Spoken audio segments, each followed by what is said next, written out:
Hello दोस्तों, स्वागत है आपका हमारे यूट्यूब चैनल पर। मैं हूं आपके साथ आदित्य यादव। दोस्तों, आज हम लोग बात करेंगे नोमेनक्लेचर ऑफ अल्कोहल्स के बारे में कि कैसे हम लोग किसी भी अल्कोहल का फॉर्मूला अगर दिया हुआ है तो उसका कैसे नाम लिखेंगे। तो हमको पता है कि अल्कोहल कितने तरीके के होते हैं, 3 तरीके के। सबसे पहले मोनोहाइड्रिक अल्कोहल, दूसरा डाईहाइड्रिक अल्कोहल और तीसरा ट्राईहाइड्रिक अल्कोहल। पिछले वीडियो में हम लोगों ने इसके बारे में बात की थी। ठीक है, तो आज उसी की नोमेनक्लेचर के बारे में बात करेंगे। ठीक, तो मोनोहाइड्रिक अल्कोहल जो है उसका फॉर्मूला कहता है CnH2n+1OH। ठीक है, यहाँ पर n इज इक्वल टू क्या हो सकता है, 1 2 एक्सेट्रा कुछ भी हो सकता है। अब जैसे यहाँ पर अगर मान लेते हैं हम लोग n इज इक्वल टू क्या लेते हैं, 3।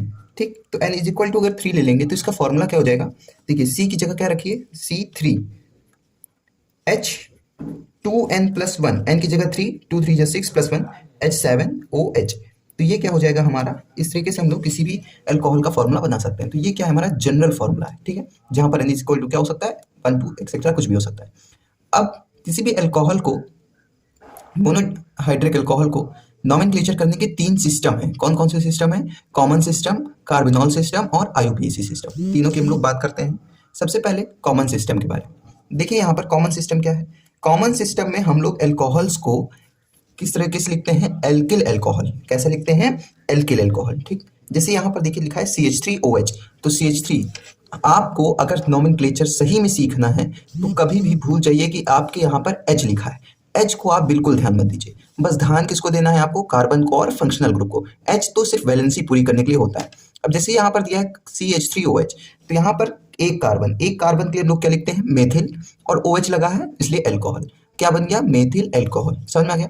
अगला, जैसे यहाँ पर लिखा है C6H5OH, 6 कार्बन के लिए क्या लिखते हैं, बेंजिल, और OH तो अल्कोहल। तो ये क्या बन गया, बेंजिल अल्कोहल। ठीक है, ये हो गया हमारा कॉमन सिस्टम। इस तरीके से आप कई सारे एग्जांपल्स लेकर के सॉल्व कर सकते हैं। नेक्स्ट आता है हमारा कार्बिनॉल सिस्टम। कार्बिनॉल सिस्टम में क्या होता है, हम लोग किस तरह लिखते हैं, एल्किल कार्बिनॉल। कैसे लिखते हैं, एल्किल कार्बिनॉल। CH3OH को हम लोग क्या पढ़ते हैं, कार्बिनॉल पढ़ते हैं। कार्बिनॉल क्या होता है, CH3OH। अब देखिए, यानी कि जब एक कार्बन रहेगा तो उसको क्या कहेंगे, कार्बिनॉल। एक कार्बन के साथ जब OH लगा रहता है तो उसको क्या पढ़ते हैं हम लोग, कार्बिनॉल। अब जैसे यहाँ पर दिखा है CH3CH2OH, तो एक कार्बन और OH इतना मिलकर क्या बन गया, कार्बिनॉल। और कार्बिनॉल के साथ क्या लगा है, एक मेथिल ग्रुप लगा है, तो ये क्या हो जाएगा, मेथिल कार्बिनॉल। इतनी बात समझ में आ गई। उसके बाद next IUPAC system. IUPAC system में देखिए ये क्या दिया है यहाँ पर, CH3OH, इसको लिखते हैं एल्केनॉल्स से। कैसे लिखते हैं, एल्केनॉल्स। तो यहाँ पर देखिए CH3OH, एक कार्बन, क्या लिखते हैं, मेथ, और फिर ये देखिए यहाँ पर क्या लिखते हैं, एन, तो हमने लिख दिया एन, और साथ में ऑल, तो यहाँ पर हमने क्या लिख दिया, ऑल। तो क्या बन गया, पूरा मीथेनॉल।